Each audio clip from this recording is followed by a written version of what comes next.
wanting to head back into your job. And there are people out there who are feeling anxious, even afraid to go outside. You are not alone.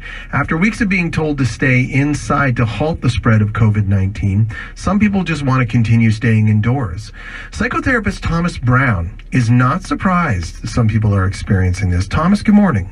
Good morning. How are you today? I'm doing well, thank you. I want to play you a clip of someone with a concern that as restrictions ease, people will return to the quote-unquote old normal.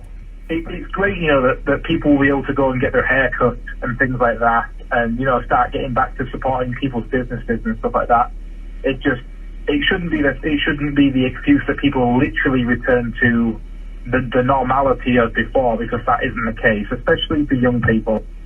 Thomas, what do you think when you hear that sentiment?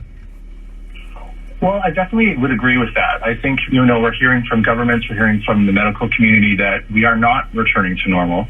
But I think, in speaking with my clients and speaking with the people at my work, there's so many of us that just long to return to normal. They want to get back to going outside, getting their hair cut, as that previous guest said.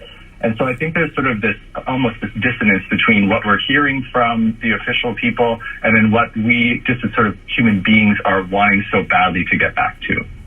Why are some people reluctant to go outside right now? Well, I think all of us have a lot of question marks about how to get back outside, how to get back into sort of quote-unquote normal life. And all of us are different human beings with different kind of makeups. And so some people will be more anxious or more concerned. We, of course, know some people have, immunodeficiencies and things like that will make them more scared. But I think a lot of it comes down to uncertainty. And a lot of us are just not 100% sure on how to do it and how to do it in a safe way.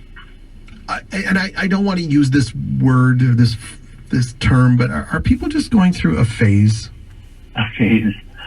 Well, aren't we all kind of going through a phase right now? I'd say this past, 6 months since the pandemic started, we're going through an unprecedented phase of really having to manage uncertainty. And I know that I've heard and read about different phases in being in quarantine, and we're talking about opening in phase 2. But I don't know if I think phase sounds a little trite to me. I think this is a huge deal that we're all trying to kind of figure out together how to live our lives. And, June, as I was thinking about this just before you called, June is a month of celebrations with Pride and National Indigenous Awareness Day today and proms and things like that. And we aren't able to do that. And so it's not a phase for us to try to want to live our normal lives, but be restricted by some very serious concerns and things that we have to take very seriously. So it's a dissonance. There's a conflict between what we want to do and what we have to do for our safety. Could there now be a situation where people are too afraid to ever go outside again? Yeah, certainly. I think that we have to sort of, what I kind of use a typical person rule. I think, we need to follow the guidelines. We need to do what's right for us with our own unique contexts. But if we find ourselves not going outside at all, and sort of a typical person is going out to get groceries, maybe they're picking up some takeout, maybe they're having, a few people in their backyard, because we can have a little bit of a bigger bubble right now. If we're not doing that, then life is pretty restricted, and there can be a risk that, life can kind of get pretty small and get pretty hard to get back out and return to normal. So I really encourage people to do kind of what typical people are doing, and while at the same time balancing your own kind of unique considerations and values for making your decisions. Thomas, what if we have friends or relatives or loved ones who are going through this? How can we help?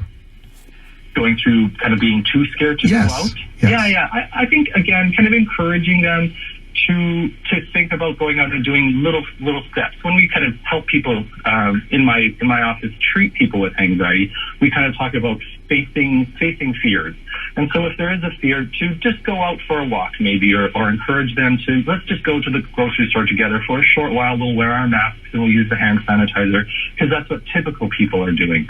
If it's becoming something that, is becoming quite problematic, they're not going out at all, maybe they're not being able to engage in their roles or get to work, It might be that they, maybe calling an office like mine or another agency in town just to get a bit of a consult. I know a lot of places, us included, give 15-minute free consults to just talk it over. And maybe it's time to do some treatment around that, just to be encouraged from a professional to get out and just to get into that typical way of being. And I should be putting my little bunny ears around typical, because nothing's typical right now, but getting out a little bit in a way that works for them and in a way that kind of allows you to live life as fully as you can in these unprecedented times. Great advice, Thomas. Thanks so much for this. Not a problem at all. Thanks so much. Thomas Brown is a registered social worker and psychotherapist.